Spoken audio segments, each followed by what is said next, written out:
Bismillahirrahmanirrahim. Assalamualaikum warahmatullahi wabarakatuh. Walhamdulillahi hamdan katsiran thayyiban mubarakan fih kama yuhibbu rabbuna wa yarda. Asyhadu an la ilaha illallah wahdahu la syarika lah wa asyhadu anna Muhammadan abduhu wa rasuluh sallallahu alaihi wa ala alihi wa ashabihi wa man sara ala nahjihi ila yaumil qiyamah. Amma ba'd. Ikhwanna fiddin, a'azzani Allahu wa iyyakum. Kita lanjutkan pelajaran kita dengan kitab Al-Arba'in An-Nawawiyah. Kita sampai pada hadis yang ke as-sabi'u wa thalathun, hadis yang ke 37, yakni berkata Al-Imam Abu Zakaria rahimana wa rahimahullah an Ibni Abbasin radhiyallahu anhuma an Rasulillah sallallahu alaihi wa alihi wasallam fima yarwi an rabbih tabaraka wa ta'ala qala. Dari Abu Hurairah, ya, afwan, an Ibni Abbas radhiyallahu anhuma, dari Ibnu Abbas yang Allah telah meridhai beliau dan bapaknya, dia berkata, an Rasulillah sallallahu alaihi wa alihi wasallam fima yarwi an rabbih tabaraka wa ta'ala. Dari Rasulullah tentang apa yang diriwayatkan dari Rabb-nya tabaraka wa ta'ala, ya, di hadis yang diriwayatkan oleh Rasulullah sallallahu alaihi wasallam dari Allah subhanahu wa ta'ala. Ini tentu yang dimaksud adalah hadis qudsi. Yang dimaksud adalah hadis qudsi. Qal, yakni Allah tabaraka wa ta'ala berfirman, Innallaha ta'ala katabal hasanati was sayyiat thumma bayyana dzalik. Sesungguhnya Allah subhanahu wa ta'ala menulis atau mencatat seluruh kebaikan-kebaikan dan keburukan-keburukan. Kemudian Rasulullah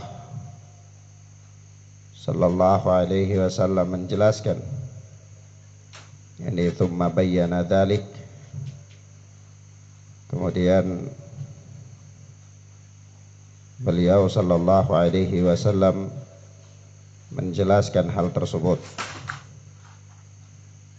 Jadi thumma bayyana dzalik di sini bukan kemudian Allah menjelaskan, bukan, ya. Tapi kemudian Rasulullah menjelaskan tentang bagaimana Allah Azza wa Jalla menulis segala kebaikan dan keburukan itu. Nah, ya, kata Rasul sallallahu alaihi wa alihi wasallam, faman hamma bihasanatin falam ya'malha katabahallahu indahu hasanatan kamilah. Barang siapa yang mempunyai himmah, barang siapa yang hamma, punya keinginan atau yang berniat, kita jelaskan apa yang dimaksudkan dengan alham itu ya. Barang siapa yang mempunyai keinginan atau niat untuk melakukan suatu kebaikan, falam ya'malha, namun dia belum sempat melakukannya, katabahallahu indahu hasanatan kamilah, niscaya Allah subhanahu wa ta'ala mencatat baginya satu pahala yang sempurna, satu pahala atau satu kebaikan penuh. Naam, niscaya Allah subhanahu wa ta'ala mencatat baginya satu pahala penuh, ya, satu kebaikan penuh. Wa in hamma biha fa'amilaha katabahallahu azza wa jalla indahu asyru hasanatin ila sab'i mi'ati di'fin ila ad'afin kathirah. Dan barang siapa yang wa in hamma biha, dan jika dia berkeinginan untuk melakukannya, berkeinginan untuk berniat untuk melakukan suatu kebaikan, fa'amilaha, lalu dia merealisasikan kebaikan itu, yakni dia mengamalkannya, dia berniat lalu dia mengamalkannya, dia berkeinginan lalu dia wujudkan keinginannya itu dalam apa? Amalan. Katabahallahu azza wa jalla indahu asyra hasanatin ila sab'i mi'atin di'fin ila sab'i mi'ati di'fin ila ad'afin kathirah. Niscaya Allah azza wa jalla akan mencatat di sisinya bagi orang tersebut 10 kebaikan sampai 700 kali lipat, bahkan sampai lipatan-lipatan yang banyak, yaitu yang tidak terhingga, ya. Naam.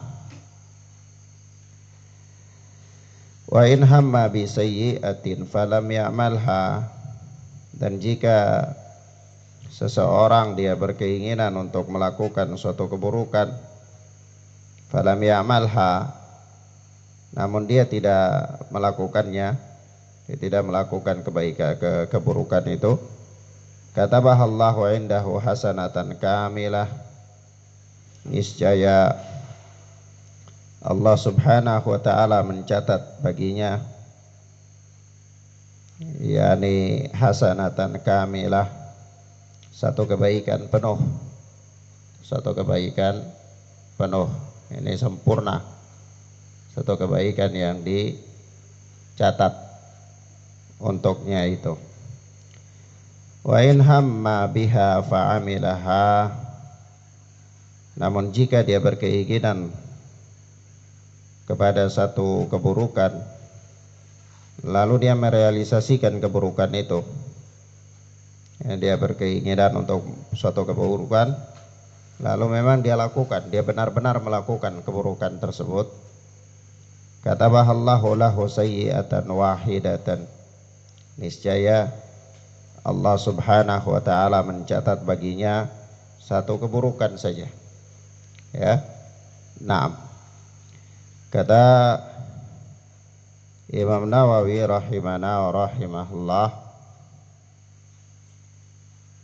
rawahul Bukhari wa Muslim. Hadis ini diriwayatkan oleh Al-Imam Bukhari dan Muslim. Nah, tentunya dalam sahih keduanya ya. Nah, kalau dalam sebagian naskah itu ada keterangan yang lebih jauh. Kalau di sebagian naskah itu Imam Nawawi berkata rawahul Bukhari wa Muslimun fi sahihima bihadhil huruf. Ya, di sini diriwayatkan oleh Imam Bukhari dan Muslim dalam sahih keduanya dengan redaksi ini. Ya, redaksinya, teksnya seperti itu. Nah, baik. Akhwana fiddin, azani Allahu wa iyyakum. Jadi di dalam hadis yang mulia ini Rasulullah sallallahu alaihi wasallam yang pertama menyebutkan kepada kita tentang hadis yang beliau riwayatkan dari Allah Subhanahu wa taala, yaitu hadis qudsi.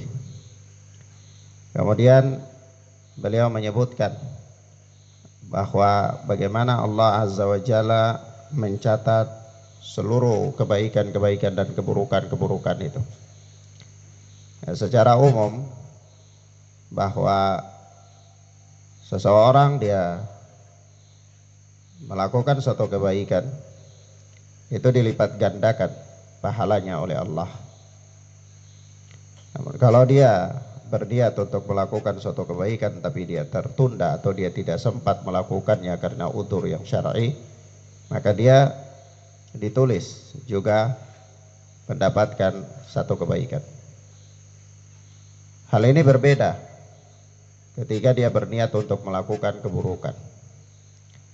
Kalau dia berniat untuk melakukan keburukan namun dia tidak sempat melakukan keburukan itu, bukan karena udzur atau dia tidak sanggup, tapi dia meninggalkan keburukan itu dengan sengaja memang atas pilihannya dan kesadarannya sendiri. Dia berpeluang untuk melakukannya, tapi dengan kesadarannya dia tidak mau melakukannya. Dia batalkan, urungkan niatnya, keinginannya. Maka dia mendapatkan satu pahala. Dia mendapatkan satu apa? Pahala. Tapi kalau dia ternyata merealisasikan maksudnya dalam melakukan keburukan itu, maka dia tidak dicatat 10 keburukan, tetapi hanya dicatat sebagai dia mendapatkan satu keburukan. Nah, ini bagian dari rahmat Allah Subhanahu wa taala secara umum ya, secara umum. Baik. Mari kita jelaskan di sini beberapa hal penting yang berkaitan dengan hadis yang mulia ini. Yang pertama ya ikhwana fiddin azanillahu wa iyyakum. Di dalam hadis ini ada apa? Yang kita kenal atau kita lihat adalah hadis qudsi. Hadis qudsi. Naam. Hadis qudsi, apa itu hadis qudsi? Hadis qudsi itu adalah hadis yang diriwayatkan dari Nabi sallallahu alaihi wasallam dari Allah Subhanahu wa taala.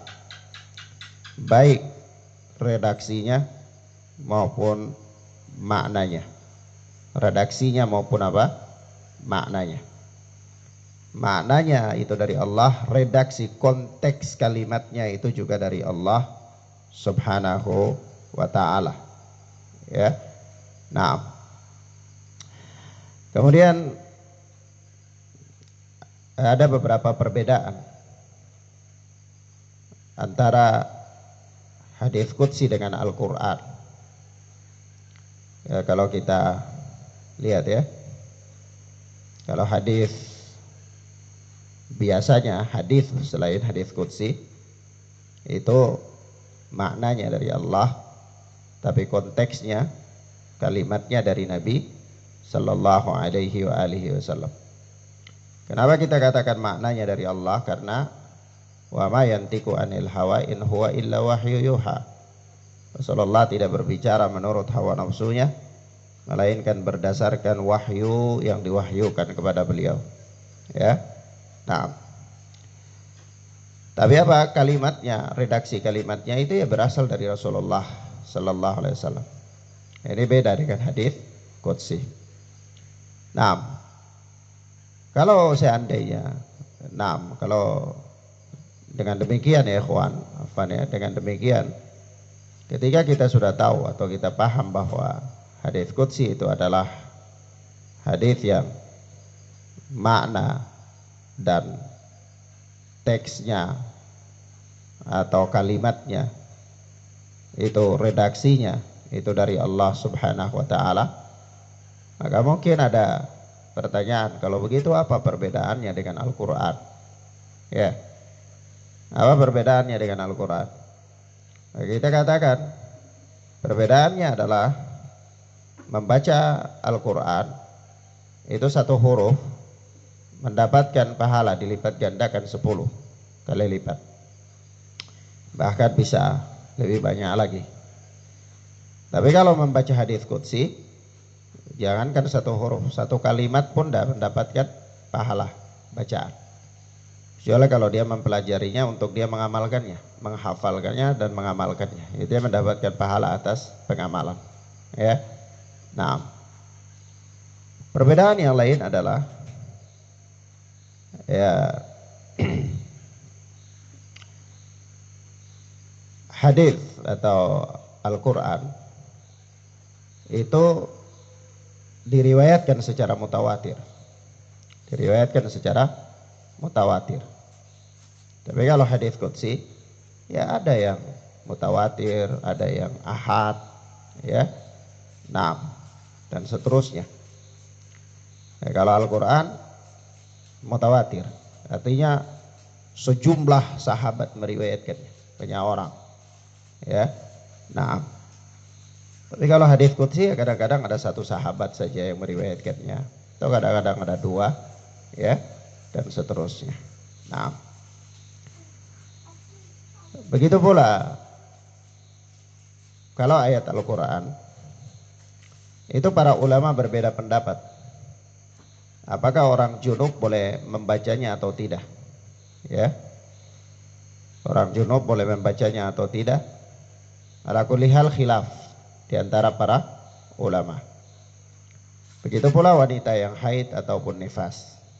Para ulama berselisih pendapat tentang boleh apa tidak membacanya. Tapi kalau hadis qudsi tidak ada khilaf bahwa boleh saja. Boleh saja. Orang junub apa orang haid apa orang nifas tidak ada khilaf, boleh. Ya. Nah, inilah beberapa perbedaan antara apa Al-Qur'an dengan hadis qudsi. Nah, wallahu ta'ala a'lam bis-shawab. Yang berikut, ya kalau Al-Qur'an, yaitu kesahihannya tidak perlu diperbincangkan lagi, ya. Tapi kalau hadis qudsi, ya pasti perlu diteliti sanad-sanadnya, periwayatannya, apa ini sahih apa tidak, ya. Nah, dan seterusnya. Sehingga bisa jadi ada sebuah hadis qudsi menurut sebagian para ulama ya dia dhaif. Tapi menurut para ulama lain ya mungkin bisa jadi dia sahih. Pemeriksaannya sebagaimana memeriksa hadis-hadis pada umumnya. Ya. Nah, wallahu taala a'lam bis-shawab. Baik. Kemudian ikhwan fillah, a'azzani Allahu wa iyyakum. Berikutnya di hadis yang mulia ini ada catatan yang berikut, yaitu bahwa di sini Nabi Shallallahu Alaihi Wasallam mengatakan innallaha ta'ala katabal hasanati wasayyi'at. Sesungguhnya Allah itu mencatat kebaikan-kebaikan dan keburukan-keburukan. Ya dah. Nah, apa maksudnya? Ya, dijelaskan oleh Al-Hafidz Ibnu Hajar Asqalani rahimana wa rahimahullah di dalam Fathul Bari jilid yang ke-14. Kata beliau, jadi maknanya adalah amaral hafadhah bi kitabatiha. Naam, yaitu Allah memerintahkan malaikat hafadhah, ya penjaga manusia, untuk mencatat amal-amal baik dan buruk manusia, untuk mencatat, ya. Jadi bukan Allah langsung mencatat, ya. Jadi innallaha katabal hasanat wasayyiat, sesungguhnya Allah azza wa jalla mencatat semua kebaikan-kebaikan dan keburukan-keburukan. Maksudnya adalah amaral hafadha bi kitabatiha. Allah memerintahkan malaikat untuk mencatatnya, ya. Naam. Demikian yang dikatakan oleh Al-Hafidh di dalam Fathul Bari. Kemudian ikhwan fiddin, a'azzani Allahu wa iyyakum. Sini ada kalimat hamma, barang siapa yang hamma, itu ya. Yaitu faman hamma bihasanatin hamma. Alhammu itu maknanya bukan hanya sekedar niat atau keinginan, bukan, ya. Sebab itu bukan hanya sebatas keinginan atau niat terlintas, sebatas lintasan yang ada di dalam benak, begitu, bukan. Paham ya? Karena ada juga orang ya saya berniat misalnya dia mau berniat untuk melakukan sesuatu tapi tidak terlalu serius, hanya baru sekedar terbersit dalam benaknya saja. Ya, bukan itu yang dimaksud, bukan itu. Karena alham itu dikatakan oleh Syekh Shalih Fauzan, lebih sederhana kata Syekh Shalih Fauzan, bahwa yang dimaksudkan dengan alham itu faman hamma, kalimat faman hamma, barang siapa yang ham, itu adalah azama wa nawa. Dia bertekad dan berniat, ya, bertekad dan berniat. Nah, adapun dijelaskan oleh Al-Hafidh Ibnu Hajar Asqalani rahimana wa rahimahullah di dalam Al-Fath, ini Fathul Bari jilid yang ke-14, kata beliau, alham itu maknanya adalah tarjihu qasdil fi'li wa huwa fawqa mujarradi khuturi syai'i bil qalb, yaitu kehendak atau niat untuk melakukan, ya, niat untuk melakukan. Dan dia, ya, hal ini niat untuk melakukan yang dimaksudkan dengan alham itu fauqa mujarradi khuturi syai'i bil qalb. Dia lebih dari sekedar terlintas di dalam benak, ya. Jadi bukan hanya sekedar terlintas di dalam benak, bukan, lebih dari itu, lebih kuat. Yani dia telah berazam, bertekad kuat untuk melakukan sesuatu. Itu namanya alham, ya. Namanya apa? Alham. Jadi Rasulullah mengatakan di sini dalam hadis ini yang mengatakan faman hamma, barang siapa yang bertekad kuat untuk melakukan satu amalan. Begitu. Paham ya? Bukan barang siapa yang hanya sekedar berniat saja atau barang siapa yang hanya sekedar berkeinginan saja, begitu, bukan. Bukan itu yang dimaksud. Baik. Paham ya, ikhwan ya? Nah, ini yang dimaksudkan. Sebagaimana dijelaskan oleh Al-Hafidh Ibnu Hajar Asqalani rahimana wa rahimahullah. Dan ini perlu anak pertegas di sini ya. Nah, beberapa tahun yang lalu ya anak pernah disampaikan ya oleh seseorang yang anak percaya berita darinya. Ada seorang dai ya lulusan luar negeri yang menjelaskan makna hadis ini dengan mengatakan ya sekedar terlintas saja, ya. Sekedar terlintas, barang siapa yang berkeinginan, yaitu dia sekedar berkeinginan saya terlintas begitu dalam benaknya untuk suatu kebaikan, ya dicatat dan seterusnya. Dia menjelaskan hadis ini demikian. Maka ini perlu dipertegas. Ya, di sini anak pertegas lagi biar tidak salah paham bahwa yang dimaksudkan dengan alham itu adalah apa? Bukan sekedar terlintas, bahkan dia lebih dari itu. Sebagaimana yang dikatakan oleh Al-Hafidh Ibnu Hajar Asqalani. Tarjihu qasdil fi'li, yaitu kehendak atau niat untuk melakukan sesuatu yang dia itu lebih dari sekedar hanya terlintas. Makanya Syekh Shalih Fauzan mengatakan azama wa nawa, dia bertekad dan berniat, ya. Nah, berkehendak dan berniat. Nah, wallahu a'lam bishawab. Baik. Ikhwanna fiddin, a'azzani Allah wa iyyakum. Sebelum kita jelaskan beberapa hal penting, di sini ada catatan ketiga dari hadis yang mulia ini, bahwa ketika di situ Rasulullah Sallallahu Alaihi Wasallam menjelaskan kepada kita bahwa faman hamma bihasanatin falam ya'malha, ya, barang siapa yang berkeinginan kuat untuk melakukan suatu kebaikan namun dia belum melakukannya, dia belum mengamalkannya, maka amalan, di sini amalan. Maka kita perlu ketahui bahwa amalan itu, ya ikhwan, itu ada dua jenis atau dua bagian, ya. Amalan itu ada dua bagian. Bagian yang pertama ada amalan hati. Ada amalan apa? Amalan hati. Amalan hati itu apa? Ya, amalan hati itu niat, tujuan, maksud itu. Keinginan, itu semua masuk dalam amalan hati.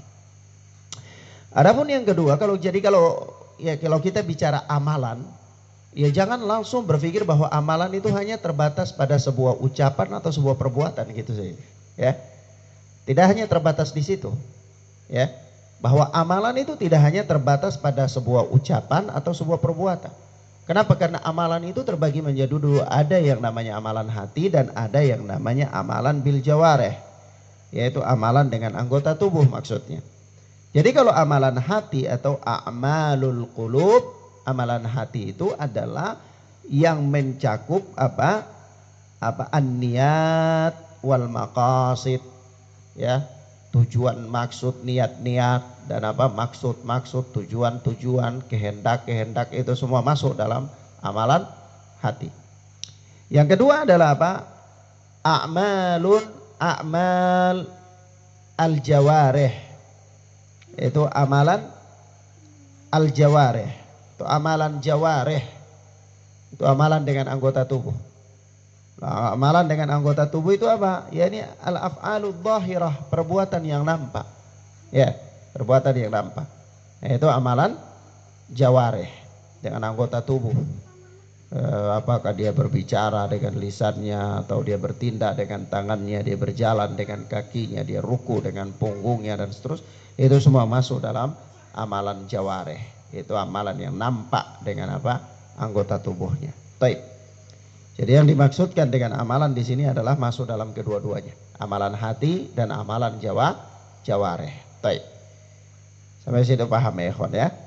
Nah, maka di sini ikhwan fiddin azani Allah wa iyyakum, kita lihat ketika Rasulullah Sallallahu Alaihi Wasallam menerangkan kepada kita tentang, ya, ada kondisi orang yang mendapatkan pahala atas keinginan kuat dalam melakukan suatu kebaikan, ya, atau dia mendapatkan dosa, dia mendapatkan pahala atas dia meninggalkan sebuah keinginan atau suatu keinginan dari melakukan sebuah kemaksiatan. Taib. Maka di sini kondisi-kondisinya yang dikatakan oleh Rasulullah Sallallahu Alaihi Wasallam ini, ya, ana rincikan, ya, menjadi beberapa bagian dan beberapa kondisi, ya. Katakanlah kalau kita memperhatikan, ya, hadis Nabi Sallallahu Alaihi Wasallam ini, ya, orang yang berniat untuk melakukan kebaikan itu, lalu apakah dia jadi lakukan atau tidak jadi lakukan, itu ada tiga kondisi. Ada tiga kondisi. Kondisi yang pertama yaitu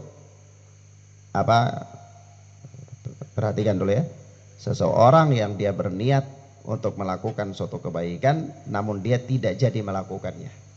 Di sini kata Nabi, kalau kita lihat, ya, faman hamma bihasanatin falam ya'malha, ya, barang siapa yang berkeinginan kuat untuk melakukan suatu kebaikan namun dia tidak melakukannya. Nah, bisa merasakan bagaimana getaran-getaran nasihat itu, maka mereka mengatakan, ya Rasulullah, ka'annaha mau'idhatu muwadda.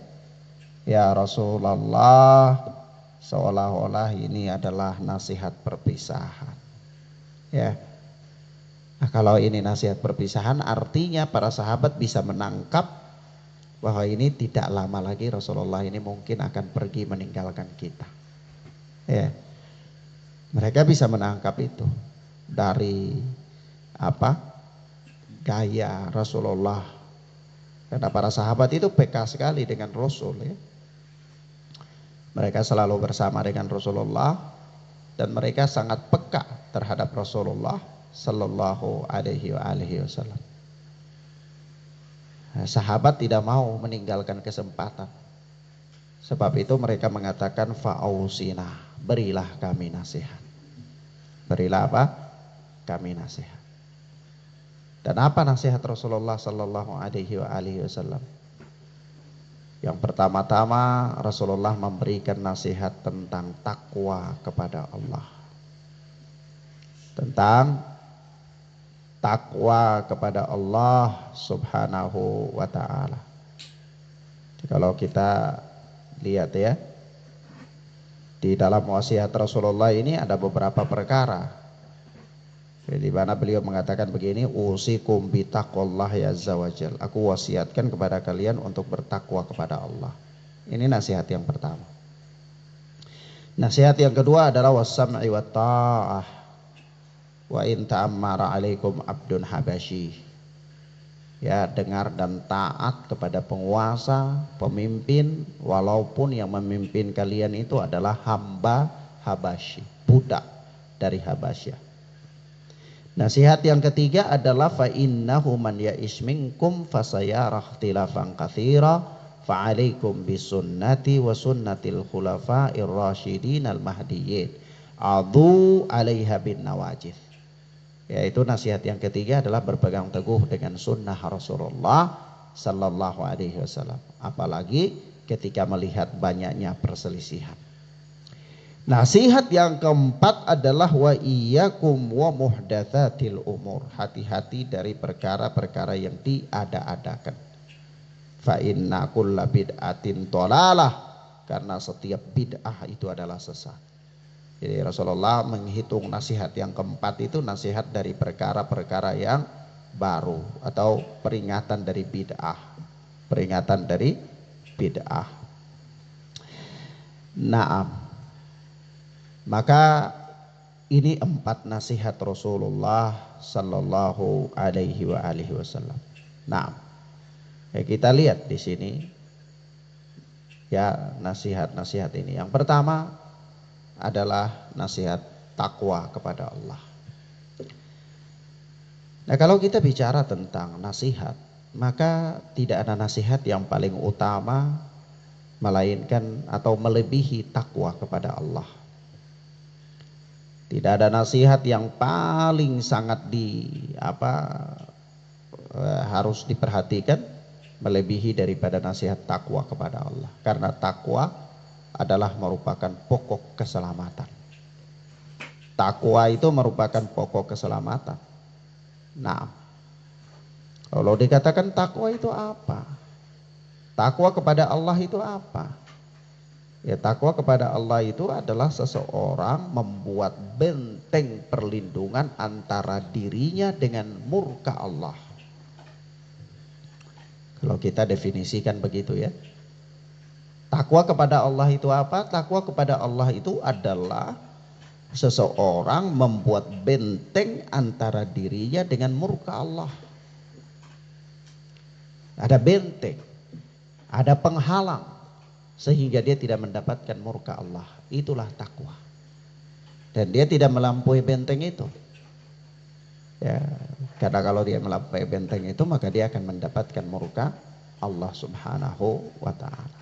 Itulah takwa.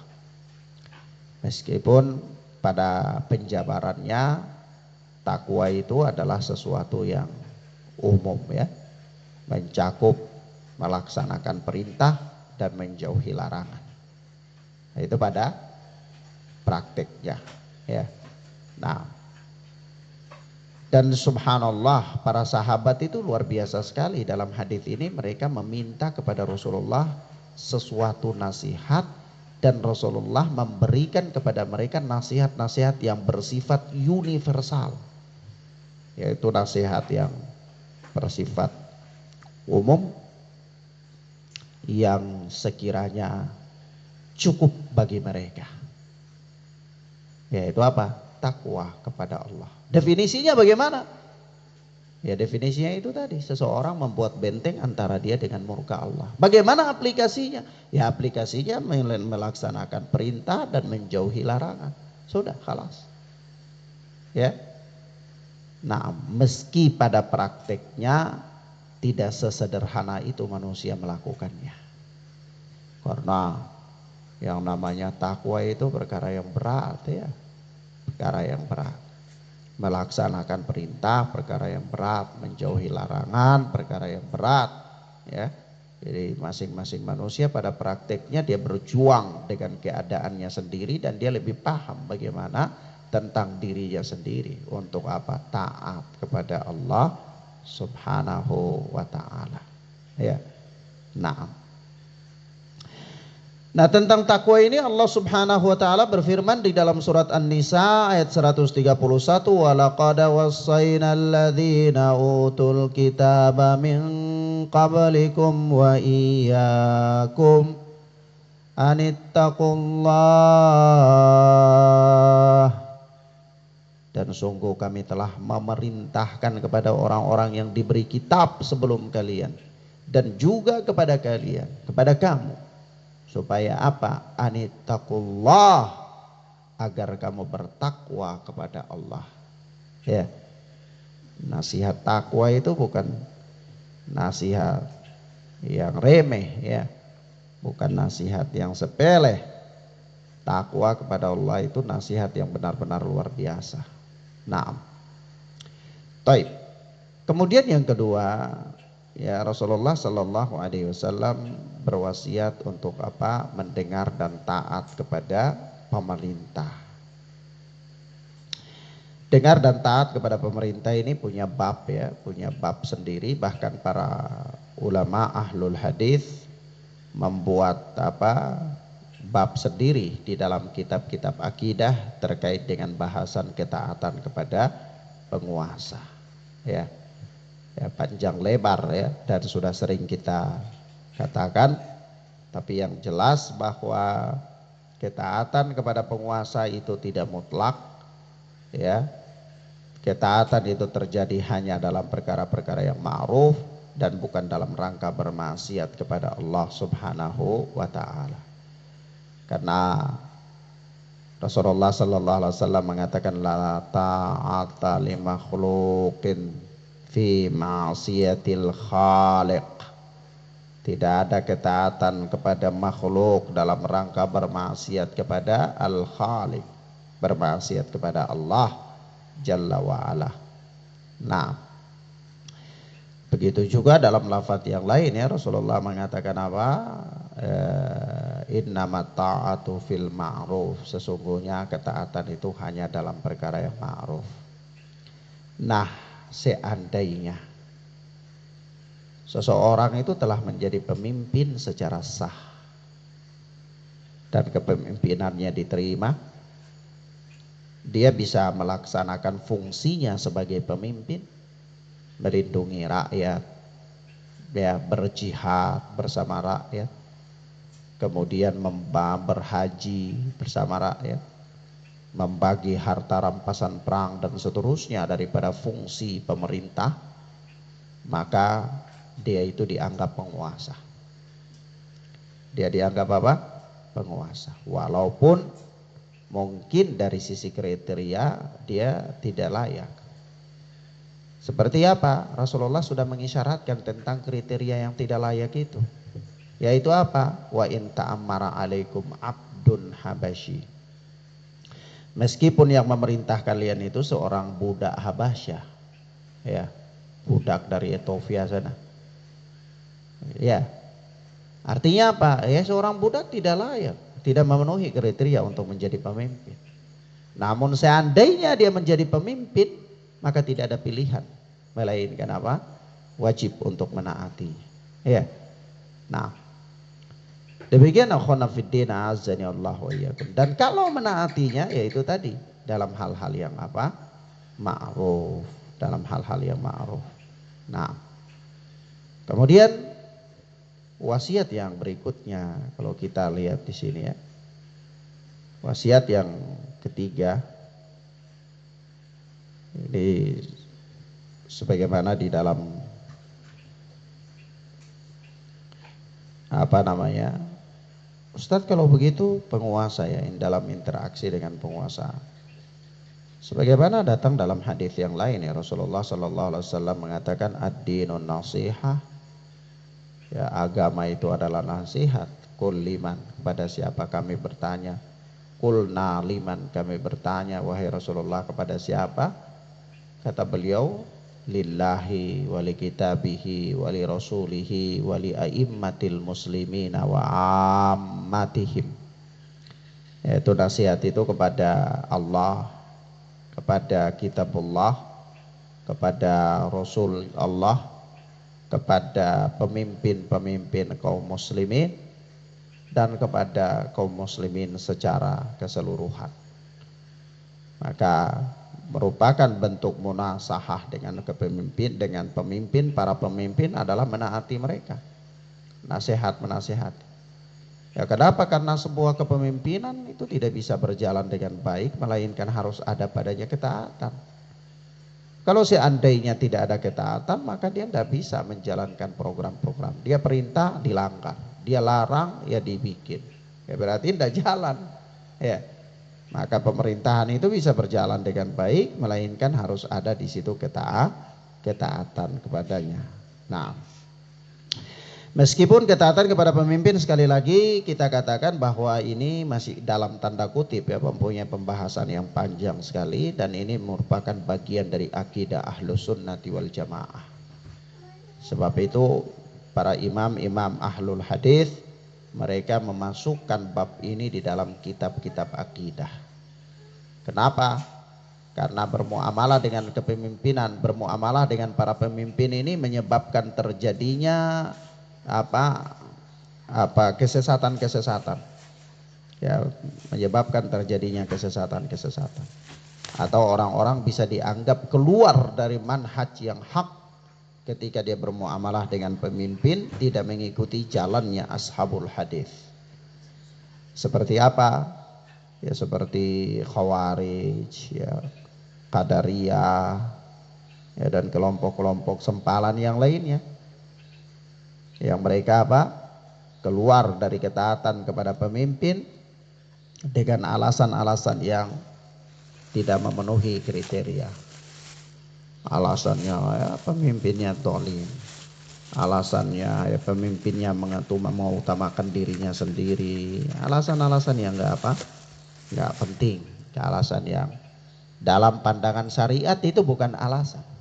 Ya, seperti Khawarij mengatakan ya karena pemimpin dia melakukan dosa besar maka dia harus diperangi. Ya, dan bibit-bibit Khawarij ini sampai pada zaman modern ini ada. Ya. Ya seperti kelompok takfiri ya, kelompok-kelompok yang mudah mengkafirkan kaum muslimin, mudah mengkafirkan penguasa karena penguasa melakukan dosa besar misalnya zalim, jadi halal darahnya untuk ditumpahkan. Nah, maka disinilah yang membedakan antara Ahlus Sunnati wal Jamaah as-salafiyun dengan kelompok-kelompok yang sempalan ya. Di mana ketika bermuamalah dengan penguasa. Sebab itu tidak salah bahwa para imam-imam Ahlul Hadis memasukkan bab ini di dalam bab akidah.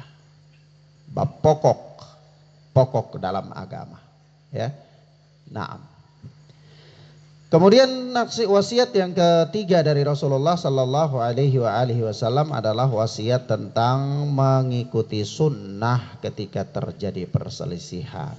Ya, mengikuti sunnah Rasulullah Sallallahu Alaihi Wasallam ketika terjadi perselisihan. Ya, sebagaimana Allah Azza wa Jalla berfirman, fa in tanaza'tum fi syai'in farudduhu ilallahi war rasul. Ya, apabila kalian berselisih dalam suatu perkara, maka kembalikanlah kepada Allah dan Rasul. Ya, jadi ikut sunnah, kembalikan kepada Allah dan Rasul. Ya, ini maknanya adalah kembali kepada kitab Allah Jalla wa'ala dan kembali kepada sunnah Rasulullah sallallahu alaihi wa alihi wasallam. Begitu pula Rasulullah sallallahu alaihi wa alihi wasallam mengatakan di dalam hadis yang dikeluarkan oleh Al-Imam Ibnu Majah di dalam sunannya dan Al-Imam Ahmad di dalam musnadnya, demikian pula Al-Imam Ibnu Abi Asim di dalam As-Sunnah, Al-Imam Al-Ajuri di dalam Asy-Syari'ah, bahwa Nabi sallallahu alaihi wasallam bersabda, taraktukum 'alal bayda lailuha kanahariha la yazigu anha ba'di illa halik.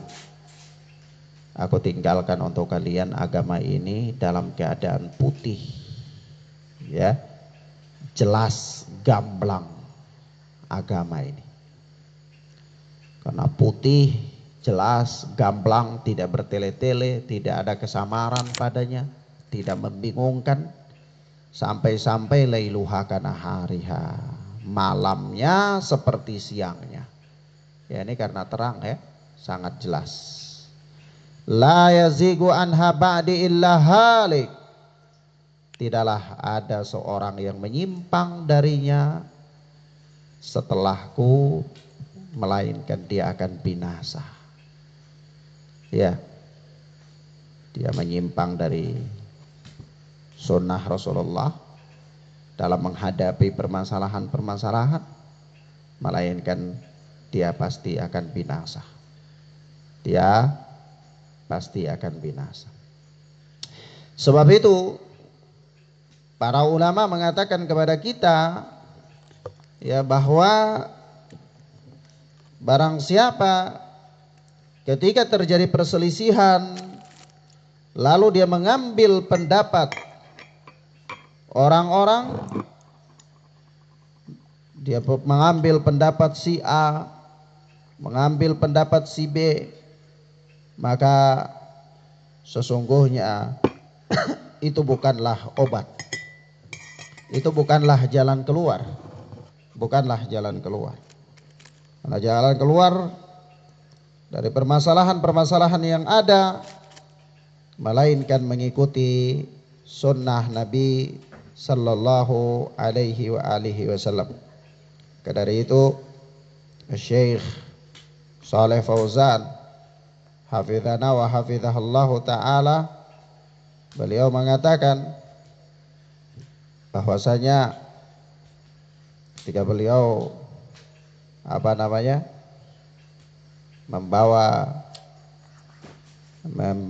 memberikan syarah terhadap hadis arba'in dalam kitabnya Al-Minhatur Rabbaniyah, beliau membawa ayat, ya, fa in tanazatum fi syai'in farudduhu ilallahi war rasul. Apabila kalian berselisih dalam suatu pendapat, suatu permasalahan, maka kembalikanlah kepada Allah dan Rasul. Maka kata beliau,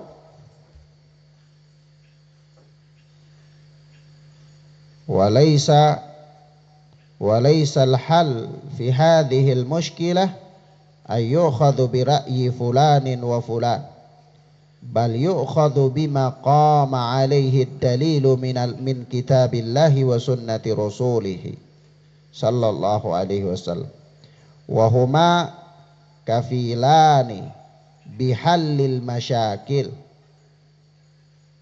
Naam, ma tarakallahu fihima min syai'in yanfa'ul ummah fid dini wad dunya illa wa bayyanahu. Farrasulu sallallahu alaihi wasallam yaqul taraktukum alal bayda lailuha kanahariha la yazigu anha ba'di illa halik.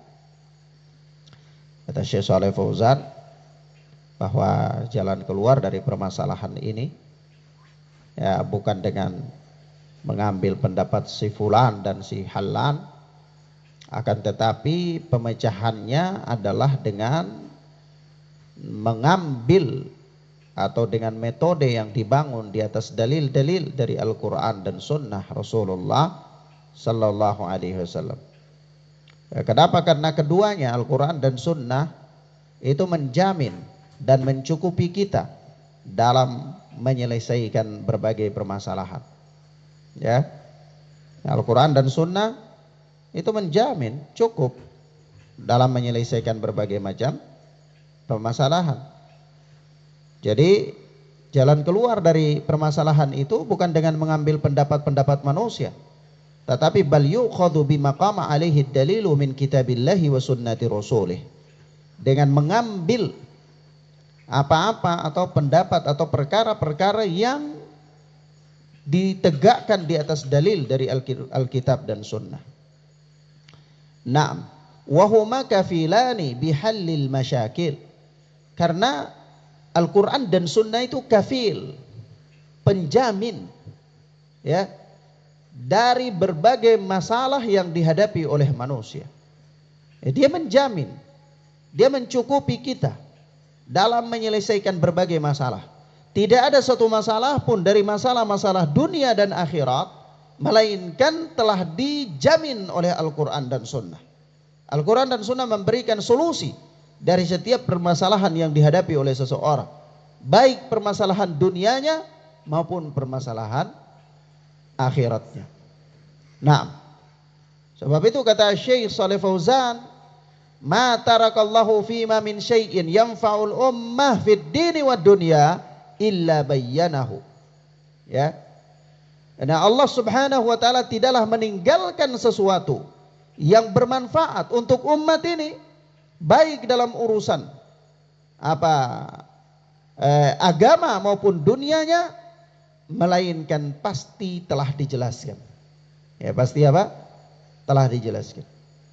Jadi Allah sudah menjelaskannya. Ya. Oleh sebab itu Rasulullah sallallahu alaihi wasallam yaqul, Rasulullah sallallahu alaihi wasallam bersabda, taraktukum alal bayda lailuha kanahariha la yazigu anha ba'di illa halik. Aku tinggalkan ya kalian ya di atas agama ya yang putih bersih atau dalam keadaan putih bersih gamblang jelas terang benderang ya, sampai-sampai malamnya itu seperti siangnya. Tidaklah ada seseorang yang menyimpang darinya sepeninggalku illa halik, melainkan dia akan binasa. Ya. Nah, begitu pula Rasulullah sallallahu alaihi wasallam mengatakan dalam hadis yang lain ya. Beliau mengatakan dalam hadis yang lain, yaitu inni tarikun fikum ma in tamassaktum bihi lan tadillu kitaballah wa sunnati. Ya. Sesungguhnya aku tinggalkan untuk kalian sesuatu yang apabila kalian berpegang teguh dengannya, kalian tidak akan tersesat. Yaitu kitabullah dan sunnahku. Kitabullah dan sunnahku. Nah, ini apa? Ini adalah jalan keluar. Jalan keluar. Petunjuk dari Rasulullah sallallahu alaihi wasallam. Nah, demikian akhwana fiddin azani Allah wa iyyakum. Jadi sunnah Rasulullah sallallahu alaihi wasallam itu memberikan solusi kepada manusia ya. Memberikan solusi kepada manusia dari berbagai macam perselisihan yang dihadapi oleh manusia. Dan berpegang teguh dengan sunnah Rasulullah sallallahu alaihi wasallam adalah merupakan jalan keselamatan. Merupakan apa? Jalan keselamatan. Dan apa jalan keselamatan yang diajarkan oleh Rasulullah itu dipraktikkan oleh para sahabat, terutama para khulafaur rasyidin, sehingga mereka ini mendapatkan jaminan tentang baiknya agama mereka. Maka juga di dalam menjabarkan sunnah-sunnah Rasulullah sallallahu alaihi wasallam, itu kita lihat penjabarannya dalam keputusan mereka, dalam kehidupan mereka, dalam perjalanan mereka. Yaitu jadi ada sunnah-sunnah Rasulullah yang mungkin masih bersifat umum.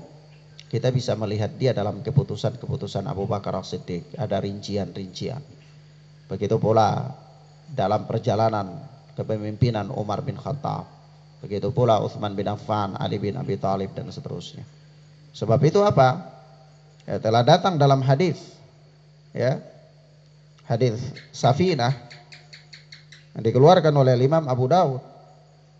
Hadis Safinah yang dikeluarkan oleh Imam Abu Daud, bahwa Rasulullah sallallahu alaihi wasallam mengatakan khilafatun nubuwah 30 sanah. Tsumma yu'tillahul mulka au mulkahu man yasha. Ya, khalifah nubuwah itu berlangsung selama 30 tahun. Khalifah kenabian, pengganti nabi, terus menerus berlangsung selama 30 tahun. Itu masih khilafah kenabian. Nah, ya. Kemudian setelah itu tsumma ya'tillahul mulka au mulkahu man yasha. Nah, kemudian setelah itu Allah Subhanahu wa taala memberikan kekuasaannya kepada siapa yang dikehendaki. Jadi setelah para khalifah itu berlalu, ya tinggallah masa penguasa-penguasa, masa raja-raja. Ya. Nah, jadi masa khalifah itu siapa-siapa? Ya, kalau 30 tahun kita lihat, ya mulai dari pemerintahan Abu Bakar As-Siddiq berakhir di pemerintahan Ali bin Abi Thalib. Ya, itu semua 30 tahun. Ya. Kalau ada yang menghitungnya masih tambah 2 tahun masa Al-Hasan. Itu Ali bin Abi Thalib tambah Al-Hasan 2 tahun. Jadilah 30 tahun. Jadi itu masa apa? Khilafah nubuwah. Masa khilafah nubuwah. Ya, ini yang kita disuruh rujuk kepadanya. Disuruh apa? Berpegang teguh dengan sunnah mereka. Nah, maka ikhwanna fiddin azani Allah wa iyyakum. Sebab itu kita dapati ya pada masa khalifah, ya, Khalifah Abu Bakar As-Siddiq, Umar bin Khattab, Utsman bin Affan, Ali bin Abi Thalib radhiyallahu taala anhum, itu banyak perkara sekali. Banyak perkara sekali yang ada dalam keputusan-keputusan mereka. Ya. Ada dalam kebijakan-kebijakan Umar, ya, dan seterusnya. Kebijakan Abu Bakar As-Siddiq yang semuanya merujuk kepada dalil-dalil ya mungkin saja masih bersifat umum. Ya. Nas-nas yang bersifat umum ada dalam penjabarannya. Dalam apa? Kepemimpinan mereka dan seterusnya. Nah, maka ini adalah wasiat Nabi Sallallahu Alaihi Wasallam yang ketiga. Wasiat beliau yang keempat adalah apa? Berhati-hati dari perkara baru dalam agama. Berhati-hati dari perkara baru dalam agama. Ya, kenapa? Ya karena perkara baru dalam agama itu perkara yang tidak dicontohkan oleh Rasulullah. Sementara Rasulullah Sallallahu Alaihi Wasallam itu adalah suri teladan. Ya, laqad kana lakum fi Rasulillahi uswatun hasanah. Dan begitu firman Allah Subhanahu wa taala dalam surat Al-Ahzab, yaitu apa? Dan sungguh apa? Telah ada bagi kalian pada diri Rasulullah itu uswatun hasanah, contoh yang baik, teladan yang baik. Maka cukupkan dengan apa? Petunjuk Rasulullah. Sudah jadi teladan yang baik. Ketika keluar dari petunjuk Rasulullah, maka ini artinya kita masih mengambil teladan selain daripada Rasulullah Sallallahu Alaihi Wasallam. Nah, ini bahaya. Ini bahaya.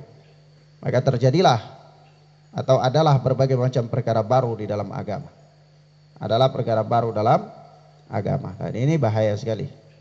Ya. Ya, perkara baru dalam agama itu namanya apa? Bid'ah. Wasiat yang paling apa? Paling tidak kalah penting. Jadi di sini Rasulullah ketika berbicara tentang sunnah, Rasulullah juga mewanti-wantikan daripada bid'ah. Ya. Karena kalau bicara tentang sunnah belum lengkap, harus memperingatkan dari bid'ah juga. Ya. Nah, kalau orang dia bikin sunnah semua, nanti dia bisa bilang asam jawa juga sunnah, kunyit juga sunnah. Ya. Padahal itu bukan sunnah. Jadi dia harus memperingatkan dari apa? Perkara bid'ah. Ada orang bilang sunnah Nabi, akhirnya dia katakan pakai jubah Maroko itu sunnah Nabi. Padahal ya bukan sunnah. Itu apa? Adat, kebiasaan. Begitu dan seterusnya. Nah, ini masalah ya. Jadi kalau bicara tentang sunnah, supaya dia lengkap harus memberikan peringatan daripada bid'ah. Ya, maka tidak cukup hanya orang bicara tentang tauhid tanpa memperingatkan dari syirik. Harus memperingatkan dari syirik. Harus memperingatkan dari bid'ah. Supaya apa? Orang mengetahuinya. Karena orang dengan dia mengetahui sebuah kemungkaran, sebuah kejelekan, dia bisa menjaga dirinya dari. Sebab itu seorang penyair pernah berkata bahwa araftu syarra la li syarri. Aku mengetahui kejelekan bukan untuk melakukan kejelekan itu. Walakin li tawaqqihi. Akan tetapi supaya menjaga diriku dari kejelekan tersebut. Ya. Kenapa? Ya karena orang yang tidak mengetahui tentang kejelekan yaqa'u fi. Rentan dia jatuh dalam kejelekan. Ya. Jadi kalau orang hanya tahu tentang sunnah, dia tidak tahu tentang bid'ah, maka bisa jadi dia lakukan bid'ah, dia anggap sunnah. Ada orang tahu tauhid, tapi dia juga tidak mengerti tentang syirik, maka bisa jadi dia lakukan kesyirikan, dia anggap itu tauhid. Ya, nah dan seterusnya. Ya, Rasulullah Sallallahu Alaihi Wasallam mengatakan di dalam hadis, man ahdatha fi amrina hadza ma laysa minhu fahuwa rad. Ya, barang siapa yang mengada-ngadakan sebuah amalan yang tidak ada asalnya dari kami, maka amalan tersebut tertolak. Dalam lafaz yang lain Rasulullah mengatakan, man amila amalan laisa alaihi amruna fahuwa raddun. Barang siapa yang beramal dengan suatu amalan yang tidak ada perintahnya dari kami, maka amalan tersebut tertolak. Ya, amalan tersebut tertolak.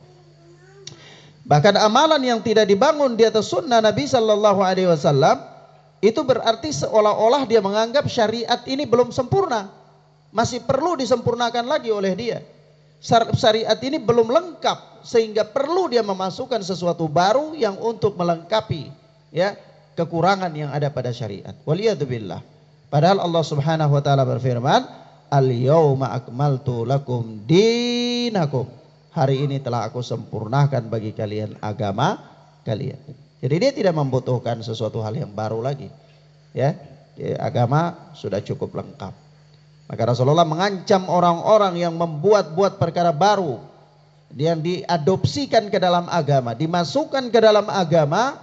Rasulullah mengatakan, fa inna kulla bid'atin dhalalah wa kulla dhalalatin finnar. Setiap perkara baru itu adalah sesat, dan setiap kesesatan itu diancam dengan neraka. Ya, maka ini bahaya sekali. Jadi wasiat keempatnya Rasulullah Sallallahu Alaihi Wasallam. Nah, taib ikhwan fiddin azanillahu wa iyyakum, di dalam hadis yang mulia ini ada beberapa catatan penting ya. Ya, catatan penting yang pertama, disukainya memberikan nasihat dan peringatan. Ya, nah, disukainya memberikan nasihat dan peringatan.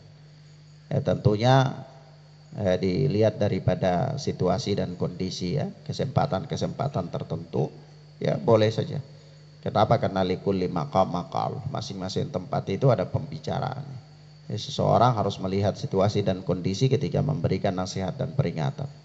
Namun terlepas dari itu semua, ala kulli hal, memberikan nasihat dan peringatan itu hal yang disukai. Dan tidak mesti orang yang memberi peringatan dan nasihat itu orang yang sudah sempurna. Tidak mesti. Karena manusia ini tempatnya khilaf. Ya. Kadang-kadang seorang dia masih terjatuh dalam sebuah kesalahan, kekeliruan. Tapi bukan berarti dia tidak boleh menasihati orang lain untuk kebaikan. Ya. Tidak mesti demikian.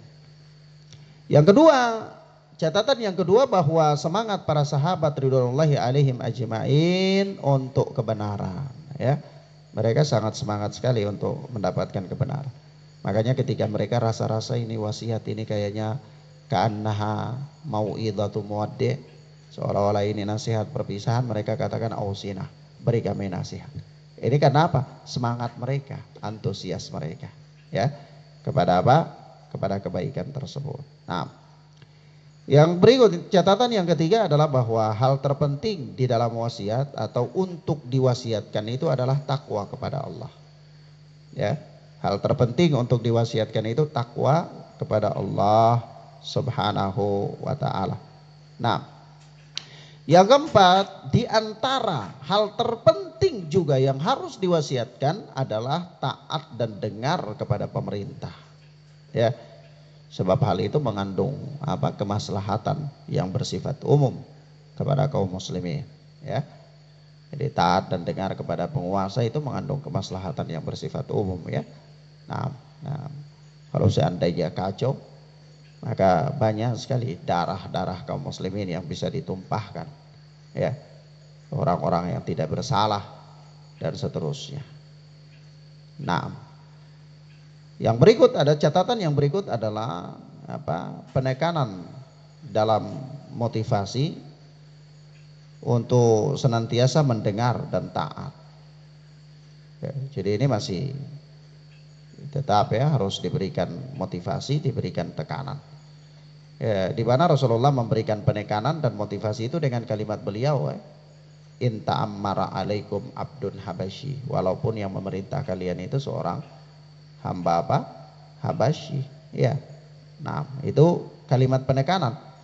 Sebenarnya kalimat pertama sudah cukup ya, ketika Rasulullah mengatakan as-sam'u wa ta'ah, ya, dengar dan taat. Sebenarnya sudah cukup kepada penguasa. Tapi beliau masih memberikan penekanan lagi, yaitu wa in ta'ammara alaikum abdun habasyi, meskipun yang memerintahkan kalian itu seorang budak Habasyi. Nah,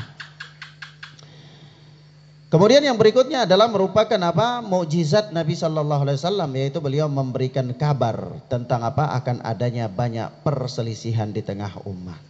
Ya, akan ada banyak perselisihan di tengah-tengah umat. Itu berita dari Nabi Shallallahu Alaihi Wasallam, dan itu merupakan mukjizat, ya, karena asalnya Nabi itu nggak tahu perkara gaib, ya, kecuali ya yang Allah kasih tahu. Maka itu bagian dari mukjizat.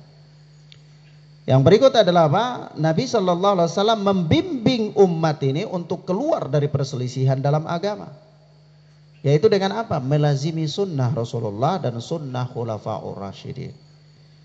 Jadi Nabi membimbing kita supaya keluar dari perselisihan dalam agama itu dengan melazimi sunnah, komitmen di atas sunnah Nabi Shallallahu Alaihi Wasallam dan sunnah para khulafaur rasyidin.